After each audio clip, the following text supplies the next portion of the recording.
let's talk about it.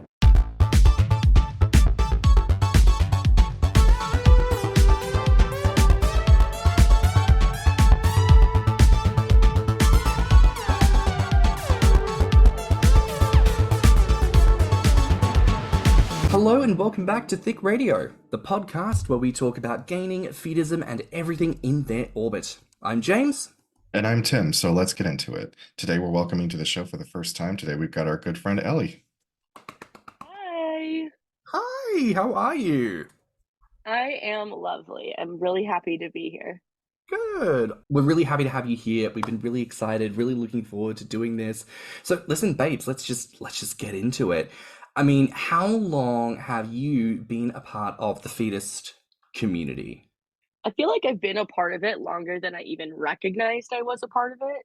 Hmm. But I would say knowingly a part of it since I was 18, because that's when I found some websites with communities on it. And I'll just throw it out there. I'm 32, so that's a pretty long time to be a part of the community. So I'm in it. It's certainly not a small time to sniff at, and it's funny. I think sometimes Tim and I will have this conversation about, oh, do you remember 2 minutes ago when certain websites first launched, and then you're like, that was truly a decade ago. Like, I know. You've been a part of the community for a little time. But as I was saying, I was talking about this with Tim recently. Sometimes you get caught up, sometimes you're like, oh, do you remember a minute ago when this happened? But actually it turns out that it was over a decade. And it's amazing how much time passes, but also how much, as you say, oh, how long I was officially a part of this space. Like, we were all thinking about fat and adjacencies from like prior to our joining and prior to being of a certain age. So I think that's also part of the timeline we should be considering as well. And I mean, just reflecting on that time, like, I mean, you said it was like around 18, like, talk us through, like, what was that scenario that first led to you being like, gonna take the plunge, gonna do this? If we're talking about when I found the theater, that was when I was 18. And I remember that very clearly. So like you said, I've obviously had a lot of thoughts like that way before. So my first boyfriend when I was like 14 was a feeder, and I didn't even realize it.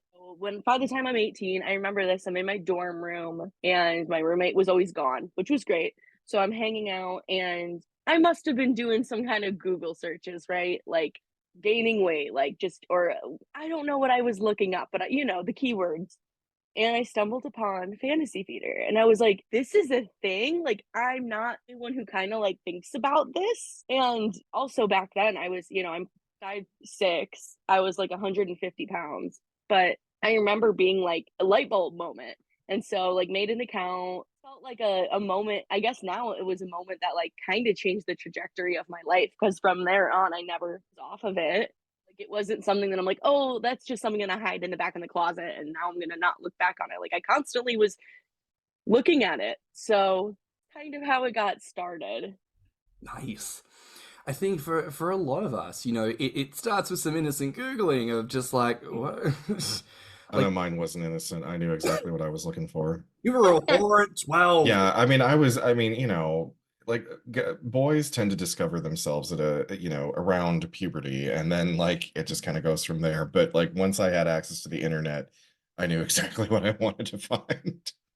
Yeah, as my mother would say, once he found his cock, it was all over. But it's absolutely true. I distinctly remember being like 12 years old and Googling the phrase teens who want to be fat. And it's like, it wasn't even just that I was searching like, oh, like as a chubby chaser or a fat admirer, or what. I wasn't just looking at fat bodies and being like, oh, that's really pretty, I like the look of this. It was like, no. I was already at such a young age invested in the very notion of my own personal physiological transformation. So I don't know. I love to reach into the past when it comes to new guests, because it's always like, this is a consistent thread for so many people. Like, yes, there are people who discover different things later on in life, and we love that for people. But for those of us who know ourselves, like, it is incredible how many of us were like children when we figured out, like, Yeah. I have a thought in my brain and it's gonna stick with me for life because it hasn't gone anywhere. I want to probe here, and feel free to disclose as much as you feel comfortable with. But you said you were 14 and had a feeder boyfriend. What do you mean by that?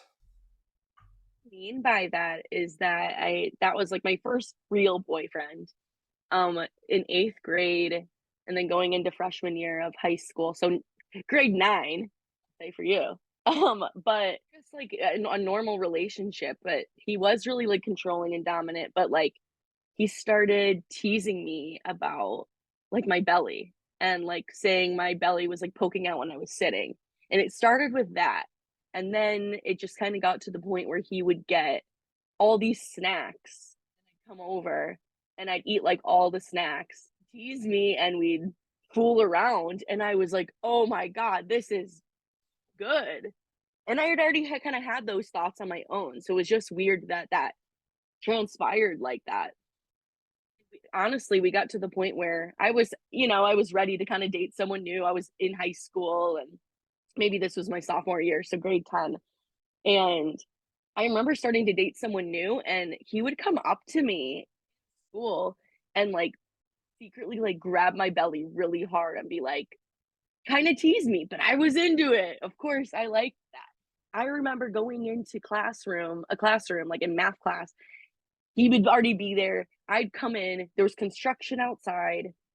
I start walking into the classroom, and he was like making fun of how loud I was, but really it was the construction outside. But he said it was me walking, and like really teasing me in front. I was into it again. So no, I don't know how to explain that, but that definitely was a theme through that relationship, and I didn't really realize it, but that was also my first sexual encounter. And all I got was trying to steal glances in the locker room and then sadly masturbating on my own in my room. Oh my goodness, that is sad. The life of a queer young man in a small town in the Midwest. I mean, it was that's just the way it was. My gosh. I mean, I listen, Hear I, it I did the now. born again Christian thing, so I was just like, no, I like girls. I like them. I'm just not attracted to them, but I like them. I'm gonna marry one and have lots and lots of babies with one. Yeah. No. No. I never had that. Honestly, I never had a point where I tried to do that, where it's no, you do like, and I was like, no, you don't. I mean, you like being around women, you like hanging out with them, you like talking to them, but you definitely don't want to do anything with them. I Mm. never had that moment. I don't know. What I take away, Ellie, from your experience is like, I can barely get a feeder to like show up for a cup of coffee, and you straight about a 14-year-old who knew what he was doing with like packets of chips and like, what the fucking fuck? So, I mean, listen, certain adult age feeders take notes from what this 14-year-old did because he was doing a pretty bang up fucking job. Just saying. Also, Ellie's 14 was 14 at the time, ex-boyfriend who's now going to be like 31, 32. If you happen to listen to this podcast and would like to come on and share your experiences about how I have no doubt your feedest inclinations have blossomed over the years, that would be fabulous as well. But I think this is really fun to talk about like an actual like encounter and an actual situation relationship that you had when you were a teenager, because so often, like from a queer perspective, sure, but just from like the fetus perspective as well, you only ever hear about like one very typical type of narrative that happens with relationships, what people experience when they're actually young and actually wanting to experience these things for the first time. So I do think it's really, really fascinating to actually get to see a little snippet of like, oh no, this is what people could totally have if people were like not fucking weird about fetism in general. So like this is like a hope for the future, right? That maybe there could be more like young fetuses getting to explore this kind of stuff when they're at an age where this seems more exciting, as opposed to when you're in your early 30s and you're looking at your calendar like, I'm gonna have to pencil you in for 3 weeks and 2 days from tomorrow at exactly 6 p.m. Please don't be late. I have a bedtime of 9 p.m. You know, But enough about my life. but enough about my life. But listen, I love that you've had some of that experience, and also like from when you first joined. And I want to ask, because as you say, that was a bit revelatory for you to kind of rediscover it and kind of put the pieces together and go, oh, this is it for me. Like in that time, what has been the biggest surprise for you Do you mean like back then or now? Now that I've put all the pieces together and I'm at where I'm at now, what's the most surprising? Yeah, sort of like from where you are now, like when you reflect back on the journey that you've had so far, when you reflect back on like, gosh, that high school experience that I had the opportunity to have, like what has been the biggest surprise for you in all of that? I think the biggest surprise has just been how many people that are totally normal, smart, funny people, because I feel like there was so much shame and guilt and feelings I had suppressed and I kept it such a secret. And then when I told, probably maybe when I told my best friend a couple of years ago about it over some wine, I had told her about it, and I think she was like, okay, that made that sense in a way that now I know how you're meeting these guys, that you're meeting these random guys from different states or another country. And now I'm putting it together that, oh, that's how you were meeting them. But she was like accepting of it. She kind of cried a little. She's like, I can't believe you didn't feel safe enough to tell me this. And I was like, well, it's kind of a weird thing to say, to admit. Like, who talks about it? Like, it's not like it's out there. It's not like it's really talked about unless it's like some weird, messed up like episode of like My Strange Addiction, something like that. So I feel, and then, now being in the community, really in the community, I have been since November of 2022. I think my biggest takeaway has just been like, wow, I'm meeting some really incredible people, and you're all into the same thing, but it just feels like accepted. I feel like more at peace with it. And just knowing that I have friends out there that like 1 minute we can be making jokes about whatever and having drinks, and the next we're like joking about bellies. And I thought I'd get to that point with this. So I guess that's what I find the most shocking is just, or surprising, is just this community can be so awesome. Besides like some of the people we do encounter, like there's so much good. Like when you peel it back, right? And I find it interesting, like you said, like oh, like in some ways, gaining and fetishism can be really out there, but like when you consider it on like the spectrum of kink and fetish, like it is so vanilla. It's like there are some people who are like, I need you to hack me off at the hip bone in order for me to come, but for us, it's like I just need a little bit of chocolate, and a little Like bit. I told you before, I like people who do. I mean, Oh, what are we confessing to here, Tim? I meant to say I know people, but of course it came out like anyway. I know people who like to do like fire play, blood play, knife play, rope play. I mean, in the context of like if you were to line all these things up, like just getting fat seems pretty mundane in comparison. Right. Hmm. Yeah, I definitely agree with that. Like, it can be so playful and fun. Just like you're feeding me while we're having sex. And that is enough for me to get there. Where I get that it's not as extreme, but because of like the societal standards of like a woman, why would you want to do that? Like, Ellie, you had the perfect body. Why would you want to do that? And it's like, because I can. Because I can and I want it, and And like what is perfection? What is perfection? oh, What is that define perfection for me? It's a completely subjective thing. And like I've never understood that when, oh, you're so perfect. Like to hear someone say that about like a movie star or someone that's really beautiful, it's like, but to whom? To me, this is not perfection. yeah. It's probably one of those few things, like the meme of like the X-Men prequels they made with Michael Fassbender as Magneto, and it's that meme when he meets Mystique for the first time. He's like, show me the real Raven. No, the real Raven. And then she's there in like her blue spiky skin, and he's like, perfection. And like, as much as that's like a trope, it's very true. Like, I think there needs to be a lot more celebration for like your body is not what people should expect you to look like, and it's wonderful as it is. Um, but I think that's such an important conversation. Like, at the end of the day, the issue that people have with gaining comes down to fat phobia. And so the ways in which friends of yours can also engage with you in fetishism is things that are as simple as like joining in on the joke and having a giggle, having a good old time, and being like, oh, we don't have to wear the stress and the pressure and the negativity behind this. We can actually have good banter and it's all safe and it's healing because we're in a space of other biggins who understand what we're saying when we make the yo ass so fat you in 2 times, you know what I mean? It's like we can have a giggle and be like, that's a compliment because you're saying that I am so big, I've achieved such a size of grandeur. It's quite wonderful, right? And I appreciate you sharing that kind of surprise with us.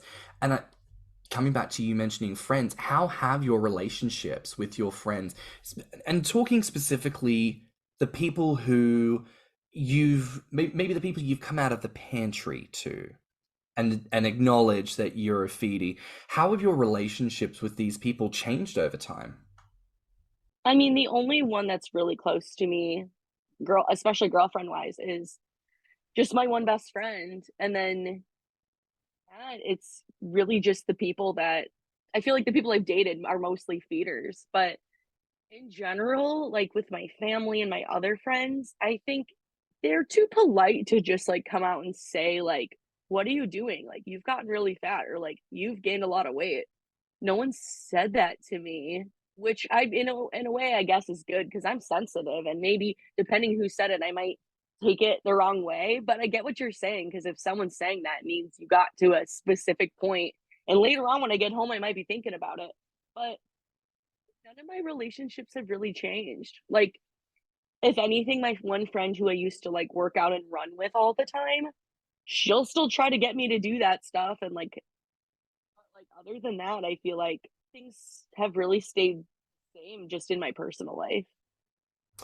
I think there's a point there that maybe some people need to hear, because there is a fear a lot of the time that some kind of ownership of this would lead to everyone kind of figuring things out and going, oh, yo, Yeah. and like there's this fear of people finding out because of that reason. And in before people are like, I work in education, like my story's different. Like, yeah, okay, great. You teach snot-nosed kids. Like, great. You have a difficult life. I'm so sorry.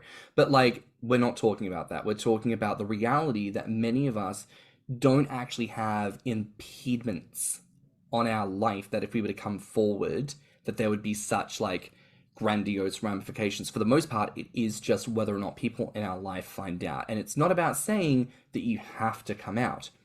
But what I love about what you're expressing is that if you do share that with some people, it doesn't have to be something salacious or shameful. And it doesn't have to lead to this grand overworking or rewriting of personal history in order to accommodate this part of you, because it is just another part of you. Those friendships have remained the same. Those narratives become a point of conversation, not a point of declination. And I love that. And I think more people listening maybe need to take that into account. Again, not saying that you have to come out and say certain things to people, but that if you do, or if people find out, it's not going to be the huge upheaval that I think we paint it to be. Right. I think that people aren't thinking of us as much as we think they are. And you know what's funny about your example? People in education, I am a teacher. Like, that's never been an issue for me. Like, I've never had staff say anything to me. I've never had students. Actually, you know what's kind of interesting about that is my first school I worked at, we did like a weight loss challenge. Mm. So like we had to go into the office and get weighed. So like I even had that going on. And so I mean I get it. I know that there's always going to be something, but I think that a lot of that is just a mental block, and what you won't allow yourself to be, because other people in your life, if they're good people, they don't care. Yeah, maybe that's the conversation that people need to have. If you're so worried that the people in your life are going to turn and run for the Hollywood Hills when they find out that you're a gainer or a feedee, maybe you need to wonder what kind of people that you're friends with. Absolutely. Maybe got to sit with that a bit. I mean, Tim, again, you've been Mhm. around for as long as you have, and you traverse many different community spaces. I Yeah. mean, I'm sure we've touched on this to some capacity before, but what is that experience like for you as you've grown in size? You know, you've been through the pup community, the leather community, the Cleveland space, and all the rest. Like, what are people like over time with your Well, weight? I've noticed two things. One, the old booty calls that I used to have, they're still knocking on my door, and I think it's because now I've sort of hit this dad bod, daddy, like like they kind of find it hot, the whole like you know, because even though I've never played a single sport in my life, I very much rock this ex-jock kind of look. So that tends to attract the old fuck buddies. Then like the younger ones they think of me as like, ooh, daddy, especially when they see me in like some of my leather gear and I go out to those gear nights and I'm already around kinky people anyway. So kinky people tend to be less judgmental because they know that someone else has judged them for what they're into. Yeah, people haven't really given a damn one way or the other. Now, if I were maybe say 400 pounds at this point, I don't know what their reaction would be because I'm still in that like society still considers me average, especially for the United States. So I don't know what it's going to be once I'm past that point, but I bring it. You know, I'll be the big, you know, leather Right. daddy bear or whatever I have to be. I don't know, whatever label they decide to throw on me at the moment. That's interesting you say that though about like past hookups because I could say the same thing. Like I would have thought that same thing. Like, and I know people might think that, whoa, she used to be so small, but like hit me up. Think that where it's like, well, I'm not at a certain point where it's like, wow, she's enormous. And maybe I will get to that point and I will just a reaction. But if you're worried about that or an ex or a certain person not coming back, like again, if they're a good person and super superficial, they will. I talked to when I was really skinny and then talking to them now. And they're so into my curves. And usually that's what they'll say, right? Instead of like, you're fat, they're like, oh, you're so thick, you're curvy. And I guess that's been a little surprising too, because I thought, oh, they'd be so turned off. Because that's just my own insecurities. But I That mean, they're into it. I'll admit that I'm sure that the body positivity movement has helped on that front with a lot of people. You know, like the dad bod craze, which was so funny to me when they were pointing out celebrities that like, oh, so and so has a dad bod now where he's gained like maybe 10 pounds and he doesn't have like extremely visible Gosh. abdominal muscles anymore. Like that was considered a dad bod. I'm like, I got a full fucking tank. Like I'm the one with the dad bod. I look exactly like my father. So what does that tell you? Talking about real dads, like it's not Brad Pitt who gained 10 pounds. That's not a dad bod. Oh my God. Dying on this hill, but scissors, it's cuffing season. Like, if I get one more dude who's like over 6'3", or one dude who's like barely 200 pounds being like, I need a big boy, like, shut up. This is not for you. Like, go back to whatever fucking Jenny Craig bullshit that you were pandering 2 seconds ago. You ain't a big boy. Leave it. Put it down. It's not for you. This is for the chungus. Reflect, because you can go to YouTube, the fucking music video. Dem boys was not even under 300 pounds. These big, you gotta be 350 to ride this kitty. You know what I'm saying? Like, you give me the biggins. Give me the biggins. But also when you were saying before, Tim, about, you know, how those old doors, they still come a knocking. I kept thinking about that TikTok meme. I think her name is Miss Mimi, where she says the line like, you know, your mother never taught you how to suck dick, but you still know But how you to still know suck how to suck dick. dick. You know, it's like it's very But that. you know what's also kind of interesting to me when I reflect on some of the friends and relationships I've had over the years. Like I had a guy that I used to hook up with all the time. His name was Hector, and gorgeous, fucking gorgeous, like and thick as hell. And unfortunately, he's well, I mean, it's what he wanted, so I can't say unfortunately. He did lose weight. But I remember speaking with him about like, you know, just the gay scene in general. And he's like, you know, people think that because when he was heavier, he's like, people think I never get laid. I get laid all the fucking time. I got people like beating my door down to sleep with me. And he's like, and it doesn't matter that I'm chubby. Like, I still get play. And it's because there is always going to be this desire, this demand for larger bodies. Like, how many times have we said on the show now that BBW is the #1 search term in every single porn site on the internet? You know, like there's always going to be people who desire a larger body. So It is what it is. Get into the curves and swerves, get into all of it. Um, but I love hearing this, and really this comes back to a lot of points that we've talked about. Like we were saying, if they're really good friends, they're not going anywhere. And if they do, have you really lost a good friend? I think not. But comparatively, what is support like within the feedist community? Because sometimes, and I don't think this happens very often, but especially like, for example, living in London, there are only so many feeders, there's so many gainers. Sometimes there feels like this element of being competitive, this element of we're jockeying for the same couple of feeders, we all want their time and vying for attention. What is that like in the feedist space? Is it competitive at times? Is it more supportive? Is it more like feedees actually feeding one another, like a mutual feeding, mutual gaining situation? What does that look like? I have experienced, I feel like there's so many feeders in the US. Like there really are a lot. And it really just comes down to, are you willing to talk to someone that's in another state or, another country? Obviously, I am. I mean, my last relationship was long distance, and he was a feeder from Australia. So, like, if you think about it in those terms, they're everywhere. And so I don't really feel like there's a competition for us.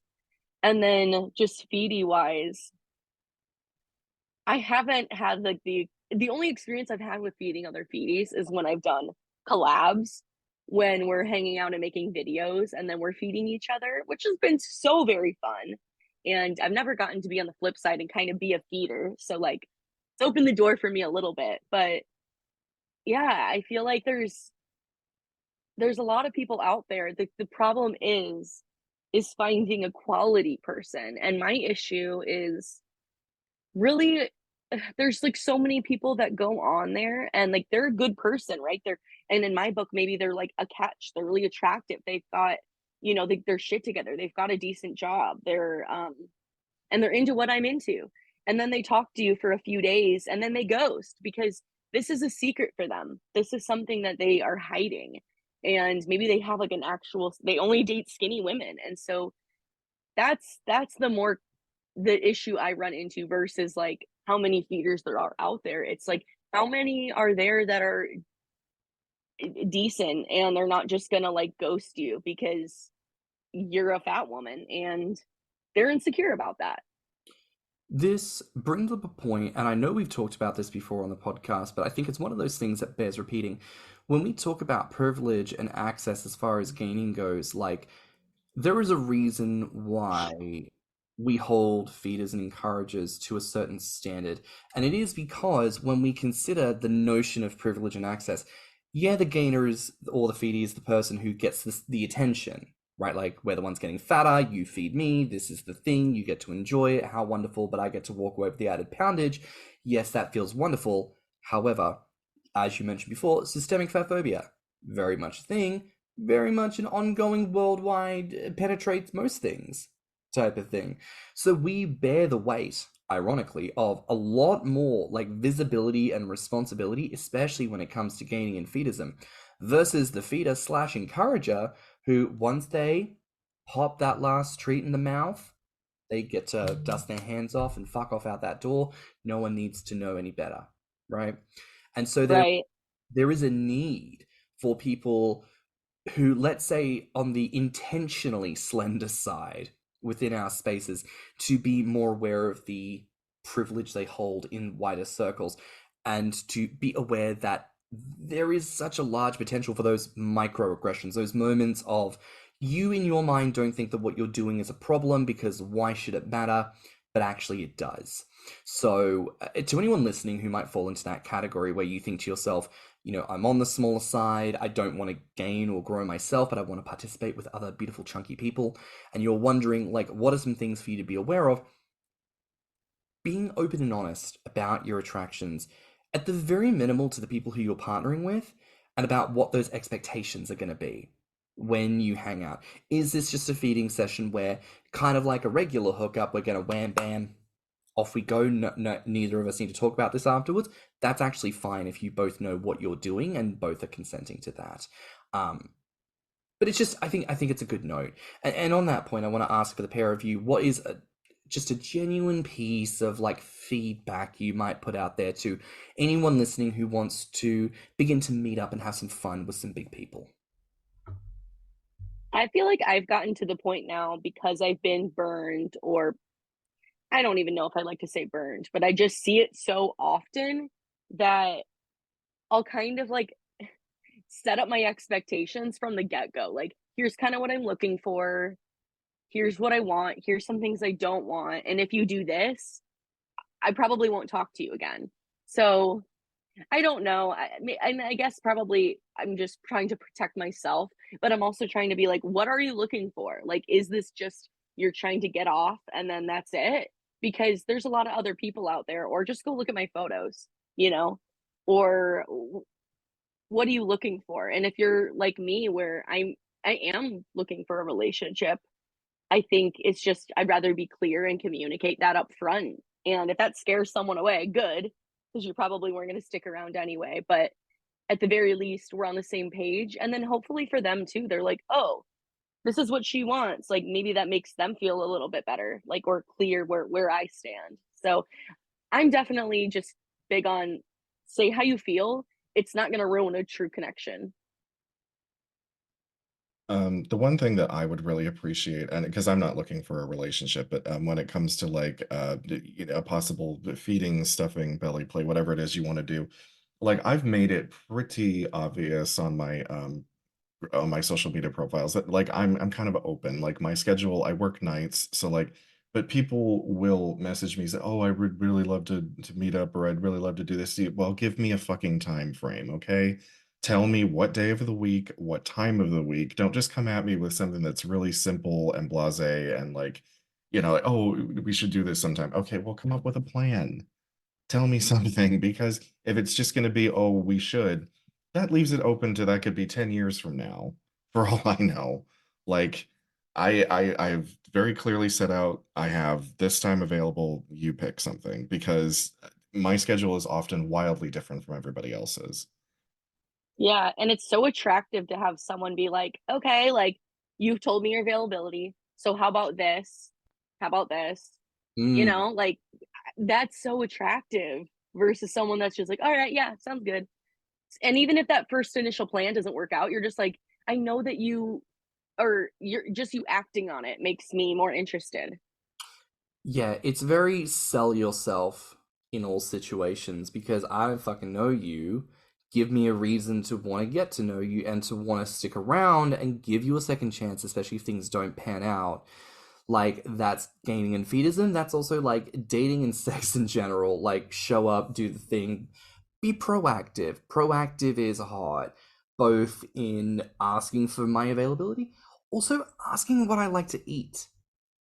Don't just say, "Oh, we'll have a feeding session," leave it at that. Like, it's 2 minutes away, like from your house, and I'm like, I don't know what food you're gonna do. I don't know what you expect to happen. Like, if you're curious, be proactive and be like, "Would you like to go out to a restaurant?"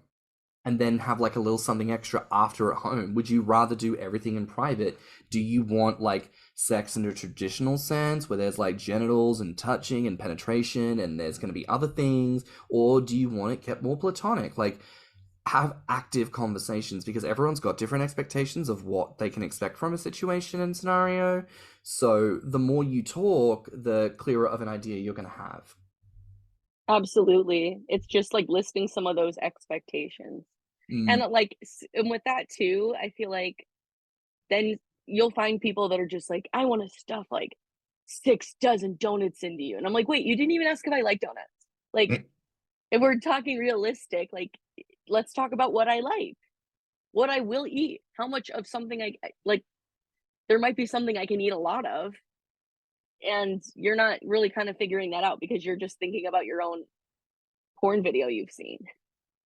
yeah. I will never forget this one guy who messaged me on Instagram and was just so like, "Oh, because if we get to meet up, I'm going to make you eat 6 Big Macs." And I'm like, Yeah.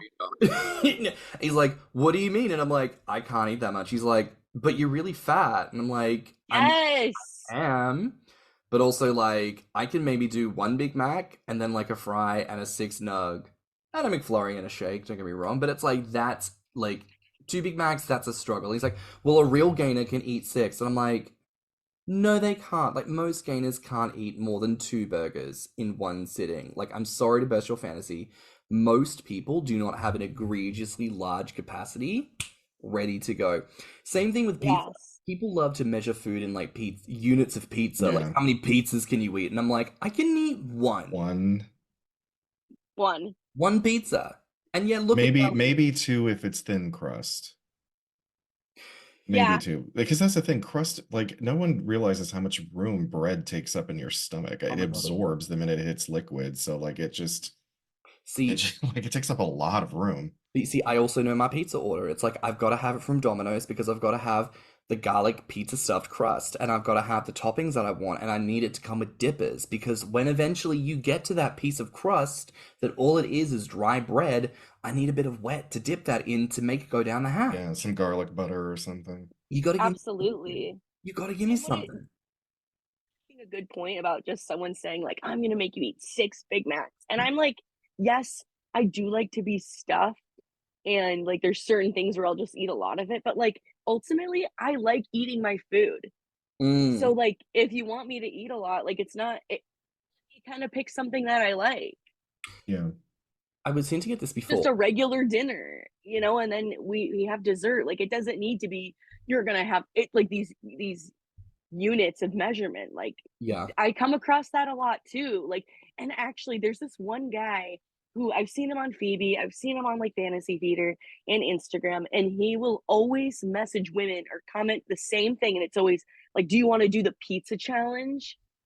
And I'm like, him and be like, "Can you stop? Like, I tried to figure this out with you, and you wouldn't send me the payment for the pizza, so like I can't do the challenge, but like Oh, I think I know what because I feel like there's someone, maybe it could be the same guy. It could be could because be there's someone or some ones who will steal other people's content, post it as their profile picture, and then message gainers saying like, "Oh, I want to be your sugar daddy. I want to feed you, but give me the link to your something or other so that I can send you the money." Like the whole thing is a scam. Yeah. So Because like yeah. scammers are coming after us now. Like scammers are coming after fetish people. I think I have to offer them. I don't know, And sis. people think too. I mean, I'm not widely well known. Like I am very, very, very, very small scale. And so like I don't make tons of money. Like you have to work another job. Like I'm not doing this just to get by. And so people think that too. They're like, you're getting so much money from this. Like you should pay for your own food. And I'm like, I'm doing this as a hobby. Like I'm doing this because I'm into it. I'm not doing it for the money. Like most of the time, my OnlyFans is free. Mm. So I feel like they're thinking that, or like, can't you have like your fans pay for things? I'm like, it's not really like that. The kind of girl that goes on Instagram and is like, and no judgment to people who do this, like, who's gonna feed me today? Like that just I don't find that effective for myself. Nah. It's also a question of like, well, what do you want to put out there and how do you want to receive it? Like, you've got to decide like who do you want to present yourself as? And I was going to say before, I was hinting at this, and I love that you mentioned it. Like, if you want to go and like have a good feeding session, and like, first of all, if you want it to be a little bit more chill and not have the person come around straight away, but also if you want to guaranteed get full and have like less stress is best, go to dinner first. Go to dinner, go to a restaurant that you've both agreed to that you feel very happy with the food and the price, and then you go and you have your entree, your main course, your dessert, your aperitif, whatever the fuck you're gonna have, and then you go, right, now we finna swing by the shops on our way home, and then we're gonna have a cute little moment where we're just like waddling down the aisle. And then because you're like overly stuffed and you know what you're in the mood for at that moment, and you're like, oh, I haven't had one of these in a while. And you just like put it in the basket, you grab a couple more things, and you're like, okay, I think that's good. And it ends up being not nearly as much as you were expecting to be like sat on a table in front of you, but it becomes a very small number of items that you know that you like that you could probably smash because you're in that like post stuff from a good dinner, glucose high, ready to top myself off. And then like it also means that because you can plan the things you want to get, it's like, oh, I'm gonna crack into the first thing. Oh, I didn't get around to all these other things. Well, they're still sealed. I don't need to like throw it in the bin or pour it down the sink. I'll just stick that in the fridge for tomorrow for something. Like there are ways that you can have these really pleasurable encounters without it having to be this like stressful situation. I just recently Absolutely. discovered, oh, sorry. Oh no, you're fine. Go ahead. What did you discover? No, I was just gonna say I recently discovered the best place for me to do both is like to both get stuffed, enjoy the food, and potentially impress someone is one of those sushi conveyor belt restaurants. Mm. Dim sum, come on, girl. Like, because I'm like the food just keeps coming around, so you're like, yeah. It's like you look up and there's just more food past, and you're like, oh, well, And then like the plates add up too. So like aesthetically, visually, you see like all these plates. It's Mm, satisfying. I very. agree though. It is so that would be so nice to like go on a date and then for me it's like to get to walk through the aisle and pick something out and like kind of like the secret between the two of you like you're about to feed me this. No one has any idea in the store that we're about to do that and it just feels intimate to me and that makes me more excited to go home, have you feed me and like hook up. Like that it just feels more genuine. It proves my point that I think there are so many more ways to have intimacy within gaining and feedism than just let me feed you and let me fuck you and watch your fat slap about as I pound you, right? Like, and yes, love it, not knocking it. Anyone in Yes, London we wants to, love that. yeah, I mean, yes. baby, come to all of y'all, come to London and do me good. You know what I'm saying? Like, let's absolutely make that happen. But also, like, because I got to do this some time ago, with Cali Bulk, which was fabulous, and like because okay, so like in America, it's called a bodega, like a corner shop type of thing. yeah, Yeah. So it's kind of like that, right? Little bodega where like the aisles aren't really aisles. They're so skinny that you sometimes have to walk sideways through it to like look for things, right?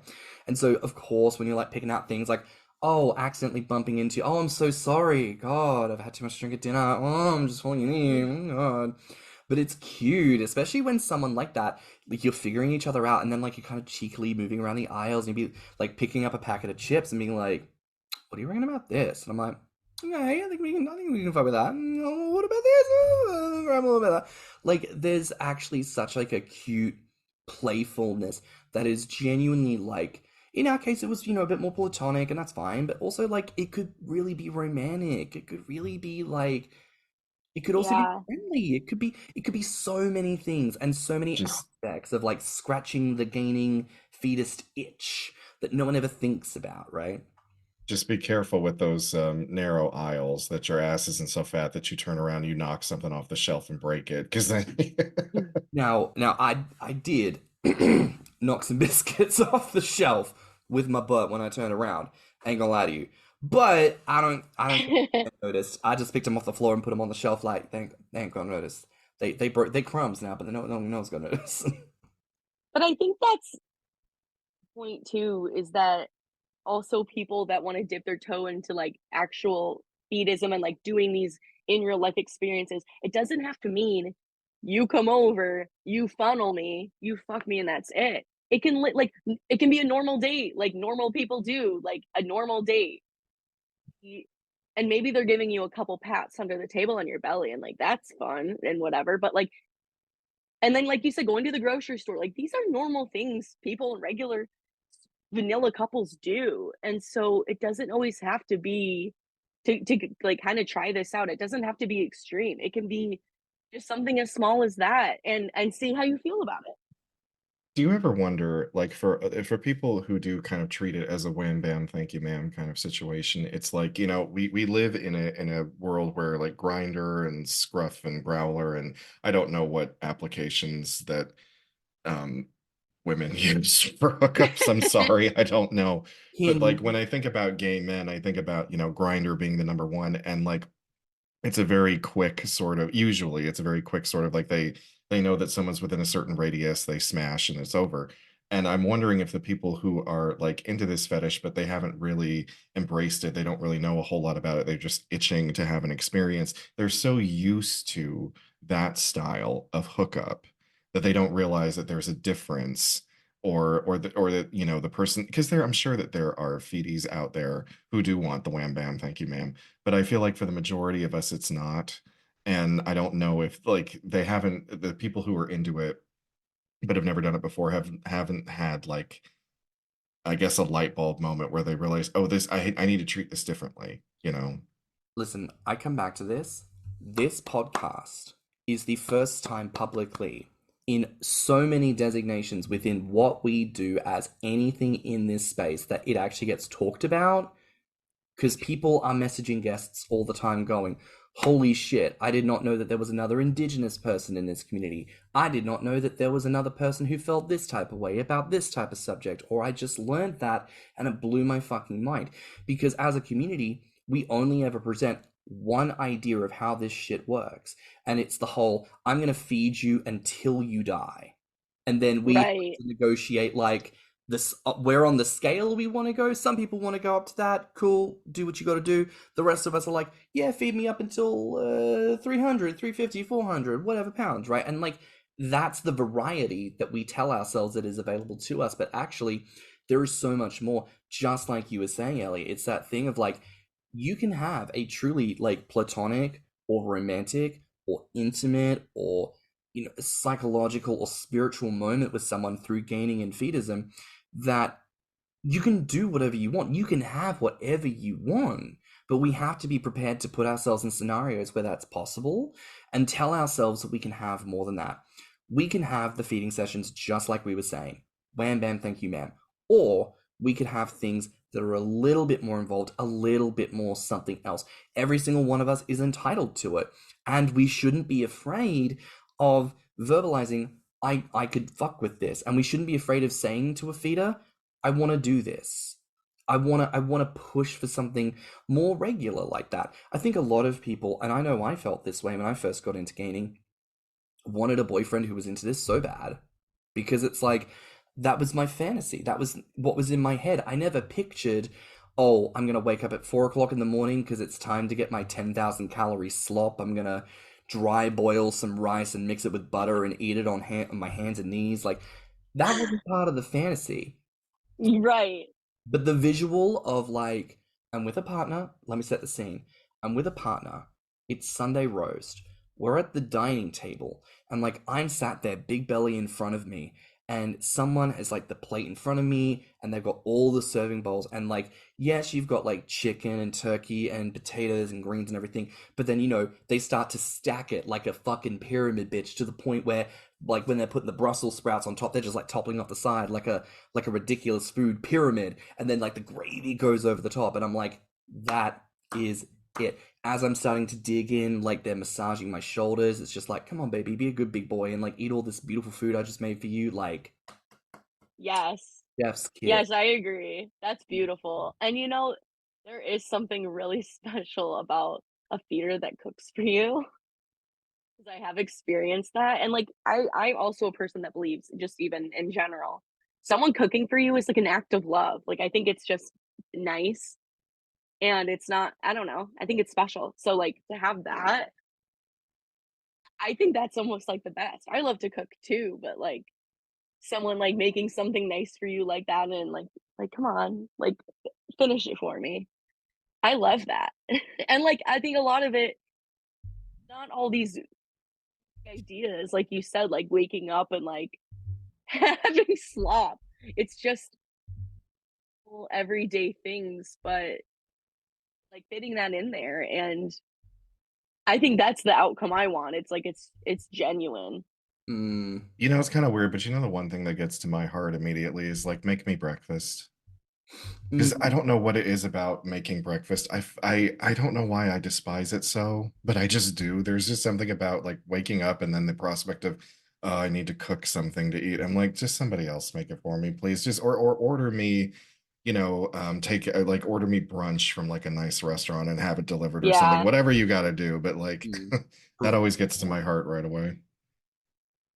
Absolutely. I want to say, ask you guys how you feel about this, because it popped into my head years ago, like maybe like, I don't know how many years ago, several years ago. I had a feeder come over, and we had talked, you know, whatever. The man looked like Jesus. He had long hair, he had abs, he was beautiful, but he was definitely like one of those extreme hippies. Like, again, was fine, but he was like telling me how he had just recently seen like UFOs, but conveniently he was on like LSD while this happened. So I'm like, hey, I believe in aliens, but yeah, I don't know about that. Anyway, he came over finally and brought me like a pie. some kind of pie. I can't remember what it was, a berry of some sort. Well, what ended up happening is he came over and we just kind of like got into it and had sex, like instead, like right away. Didn't eat the pie. When he left, that pie with him. Like, He took it with him. paid for it, but like, just because you didn't get to feed it to me, you're taking it with you. I'm like, you should. Oh no. I'd be What do like, you no, think no, no. about that? I'd be like, no, I'm sorry. This is staying here. Oh my Goodbye. goodness, that's. Do you know what that kind of makes me think of? You know when you go to a party and you bring something like a mixer, like a bottle of Coke, and like the party ends, no one's touched the Coke, and it's sort of like, do you take it home with you or do you leave it there? I feel like as a gainer, I look for excuses to take the food with me, but what should happen typically is like you brought it for the party, it stays there. Yes, Unless people that's just common courtesy. oh, I don't have space for all this, please take things, then you're like, well, I'll take this back. But Yeah, if they offer it to you, it's one thing, but you shouldn't just grab it and go. no, but I do tend to fix myself a little takeaway container of whatever's good. I'm not gonna lie to you. But no, that was rude. Like, don't take the pie. Oh, I was like, and maybe now I would have been like, wait, leave that for me. But just the fact that he like went into my fridge and was like with him, I'm like, damn. So then I'm like, what are you really about then? Because if you really do want me to get fatter, you should be leaving this here for me. But he wanted to feed it to me, I guess so. But anyway, just curious on what your thoughts are on someone who takes back what they're supposed to feed you. No, I'd be like, I'm sorry, that's staying. Also, like, just from a food prep perspective, I'm like, you made a pie, you would have refrigerated it at first, but then you would have taken it out of the fridge, brought it over, stuck it back in the fridge. Like, you've got to eat that now. Like, you can't just keep taking shit in and out of the fridge. Like, leave it where it lies. Here's why I would keep it here. Okay, so like if this was a stuffing session, right? They've been feeding me all night. I'm probably in a sugar coma by this point. I can't get it up, so we're not gonna be fucking. And if you think that you're gonna walk out with that pie, like, no, I'm sorry, I'm going to be eating that later after I take care of myself because I couldn't get off during this feeding Right. session. That's gonna be my Right. post orgasm snack. And also, Absolutely. what a hot little photo set to be like, so and so stuffed me so good that I didn't even get to finish this at the time. So I passed out at like 11 o'clock. It's like 3:30, 4 o'clock in the morning. I woke up needing to eat again. And what do you know? He left me this cake, and I'm going to eat this and take some pics and some vids. And then everyone gets to enjoy your gluttony a little bit. And they get to look at that and be like, bitch, I didn't just feed you for now, I fed you for later as well. Like, Right.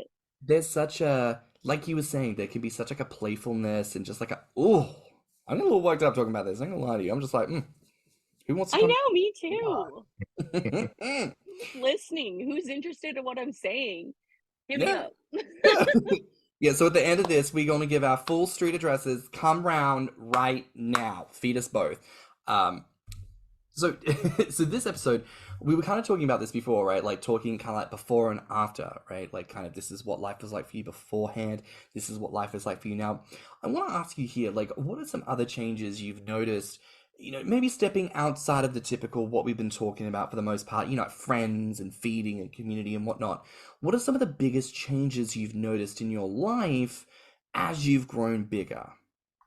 And challenges would be like small things like shaving my legs, shaving everything, painting my toenails. Like, I cannot reach.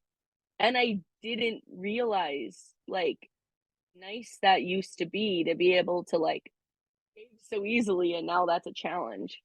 I'd say that, like, obviously physical activity is harder. Like, just even doing stairs, I get like quick, which sometimes can be fun. But for the most part, those are like my biggest things because otherwise, shit's the same, Like, I still like doing all of the same things. And that my only thing is too, like, now that once I really fully gave in and started fully gaining, like, I stopped working out. But that I don't mind because I wasn't working out for fun. So Yeah, me neither. feel like everything is the same, even like working.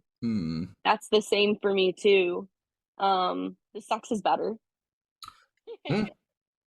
I will say What that about I do miss being able to tie my shoes without feeling like I was going to pass out. yes, that is something that happened to me for on New Year's.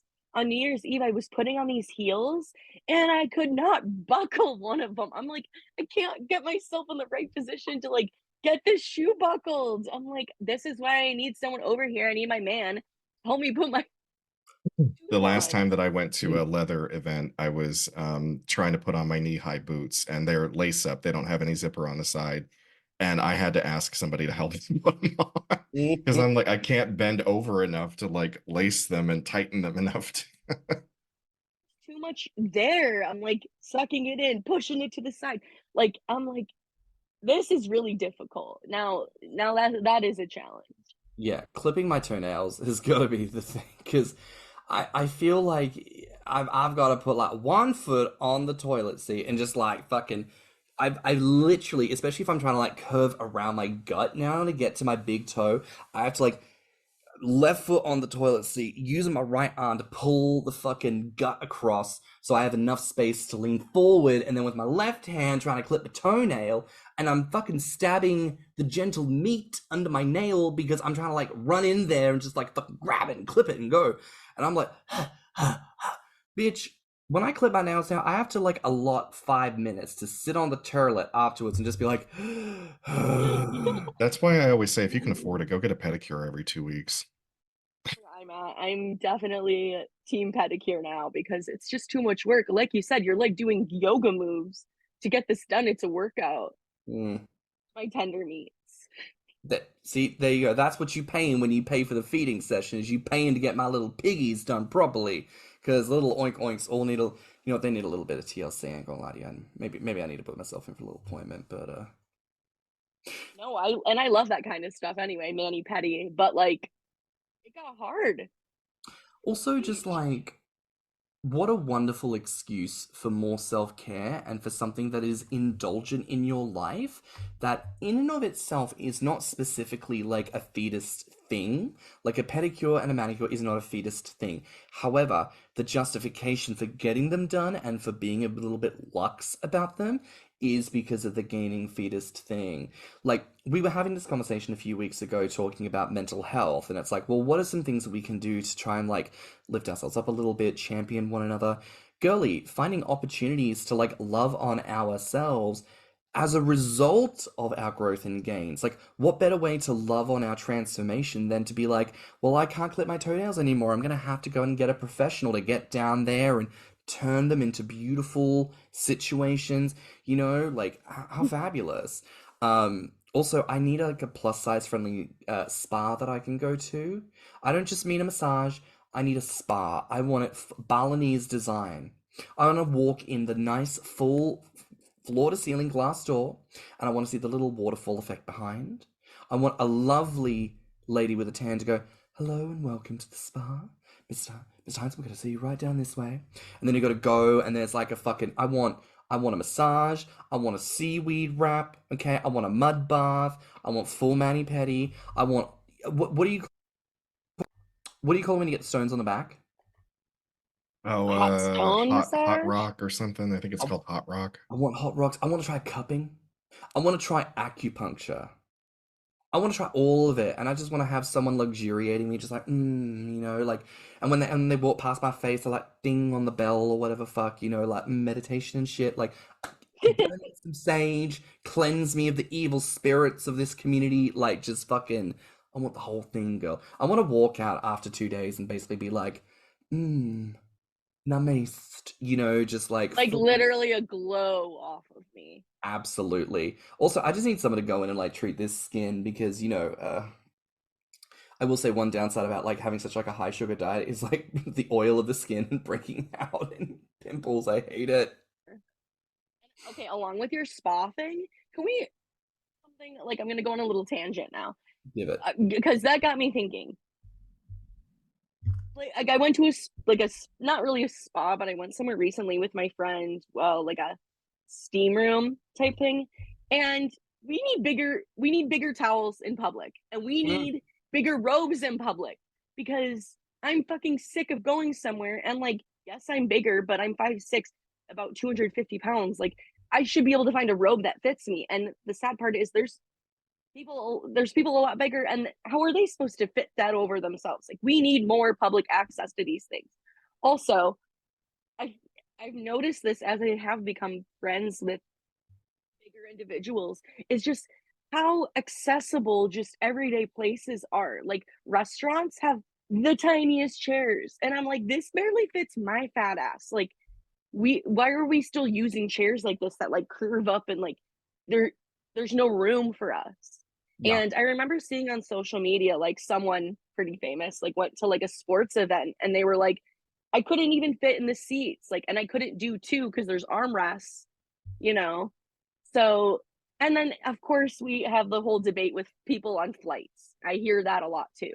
And people being like, well, why should we have to? You should just have to lose weight. Well, fat people aren't going away. And like, everyone should have access to being comfortable.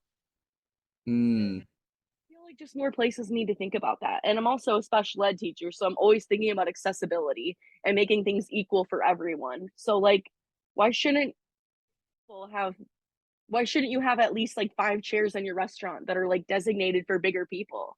You know what I mean? I feel like eventually they're going to have to, because, it's funny how America obsesses over this battle of the bulge that they're always talking about in media, but we are losing it fantastically, because Mm. you can't tell an American what to do. You just can't. Have Yeah. you ever met an American that you could tell what you like? None of us, we don't listen. We're not a nation of people who listen. So we're just going to keep getting fatter, because you tell somebody, oh, you can't have that fast food anymore. That's the thing that they're going to eat for the next 2 weeks straight, because someone told them they couldn't. So they're going to have to start to make, more accommodations for bigger people, because the nation is not going to get any smaller. You know, as we come to a bit of a close here, I want to say, the pushback on the plane seats is very fascinating to me. People being like, fat people should just lose weight. This is the size of plane seats. And I just remember thinking to myself, back before I started gaining and I was taking flights, they were already small and I was underweight. Yes. So I'm like, how about instead of fat people have to lose weight to fit into these small sizes that we have made mandatory for everyone, how about we all just get into having a little bit more space? Wouldn't that be lovely? Like, to not have this assumed small size and actually everyone gets a little bit of extra elbow room. It's a bit of a reframing on the argument that when you put that to people, people often get tripped up. And I do think, like, for me as a closer, that is what I want to say to this whole conversation. Like, it is easy sometimes to look at gaining and fetism and think of like, but fat, but like, whatever your hang-ups are. But actually, what if it wasn't terrible? What if it was wonderful?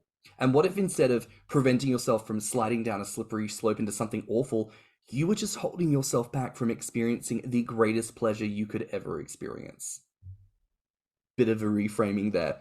And because we've been talking before and afters a bit today, I want to ask you, Ellie, when you think about everything you've experienced, when you think about the decision you made, which sounds to me like you probably made it pretty easily to decide you were going to throw yourself into this, for people listening who maybe haven't quite made that decision yet, what is something you want to say to people that is going to help them make that decision for themselves?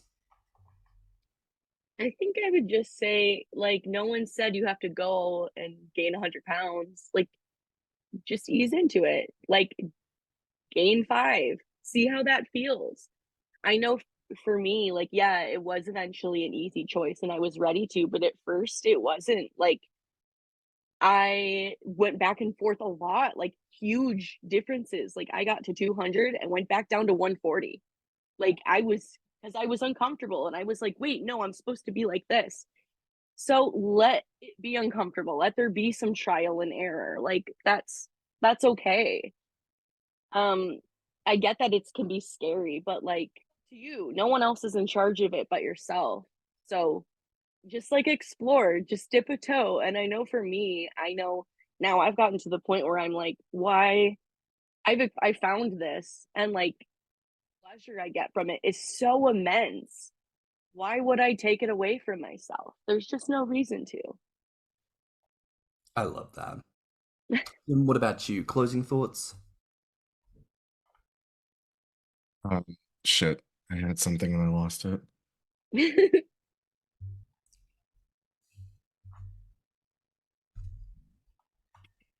I'm sorry. I had it and then it just flew out of my head. You know, when I think of you, Tim, I think of the advert. Life begins at 4,500 years old, and you know, just like Tim, it's never too late. You too. What are you gonna do if I like get on some like, I don't know, memory supplement like ginkgo biloba and all of a sudden like I can remember everything in every detail and you're gonna be like, what the fuck happened to you? I'm gonna be terrified. I'm gonna be like, who is this? It'll be like that episode of Ab Fab where Bubbles was actually on her game and like Eddie didn't know what to do with herself. That is me sometimes when you're like, James, I've already done all these episode preps and I've already done all this, and I'm sat there clutching my pearls like, who are you and what have you done with my best friend? This is not what I expect of you. But it's okay if you can't remember. Yeah, I'm sorry, I can't. That's okay. But look, Ellie, this has been a phenomenal episode, I think. It's been so lovely to get to talk to you, and honestly, I can't wait to have you back again. This has been so good. Thank you for being here today.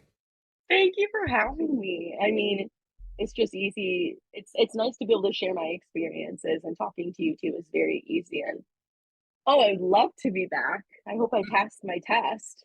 You did. You'll be receiving a check in the mail for the cost of your service today. No, that's fine. Pie delivered. Yes, a pie will be delivered. It will then be rescinded, taken away from you. Perfect. Exactly. That's how we like to do it. The best. That's the best. It will get taken away. It will be taken away from you. Yes. But where can our listeners find you online?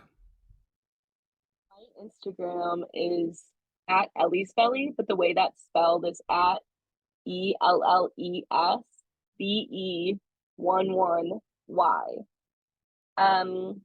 So it's ellesbe11y, but you spell L-E-E-L-L-E.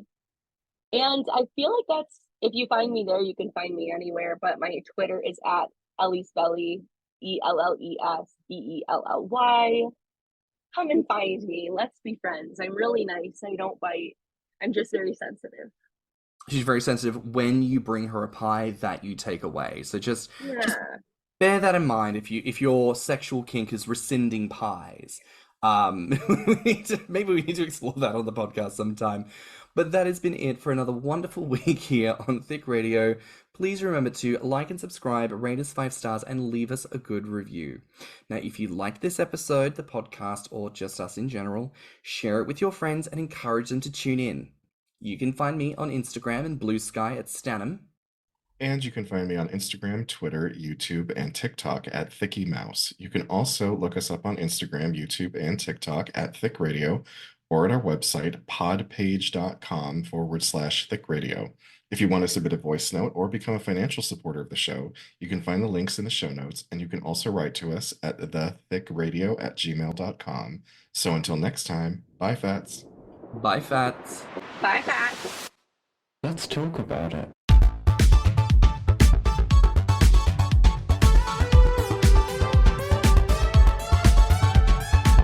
Thicc Radio is a Patreon and Anchor app podcast produced by stannnum and stannnum. Mixed and mastered by stannnum. Our artwork is provided by Lokitu. Our theme song is provided by Spotify.